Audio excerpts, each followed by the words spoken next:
এটা ছিল আমাদের বিবাহবার্ষিকীর ছোট্ট একটা ব্লগ তোমাদের সঙ্গে শেয়ার করলাম।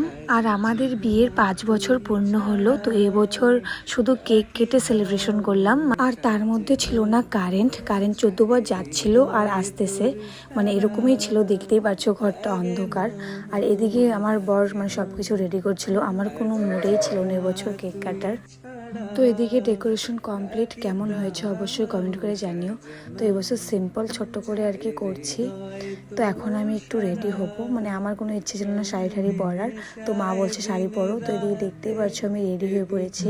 তো এই শাড়িটা নতুন, মানে আমার স্বাদের অনুষ্ঠানে উঠেছিল, আমার মাসি দিয়েছিল, তো এটাই পরেছি। তারপর এদিকে ও কেকটা রেডি করছিল। ফাইনালি সব কিছু রেডি, তো এখন কেক কাটিং হবে।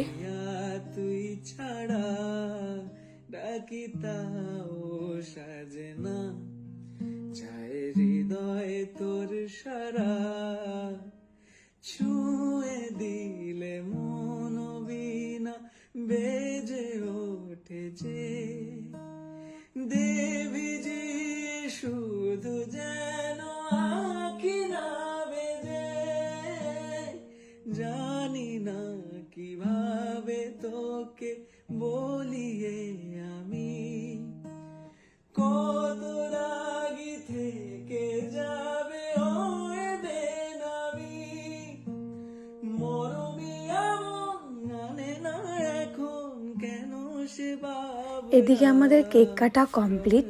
আর এই বছরের বিবাহবার্ষিকীটা আমাদের কাছে খুব স্পেশাল, কারণ এই বছর আমাদের বাবাই আমাদের সঙ্গে, মানে আমরা 3 জন মিলে কেক কাটলাম। আমি তো খুব হ্যাপি, মানে আমরা 2 থেকে 3 হলাম, মানে আমাদের একটা ছোট্ট ফ্যামিলি হয়েছে। তো এই ছিল আমাদের অ্যানিভার্সারির ছোট্ট একটা ব্লগ, আশা করি তোমাদের কাছে ভালো লাগবে। তো আজকের মতো টাটা।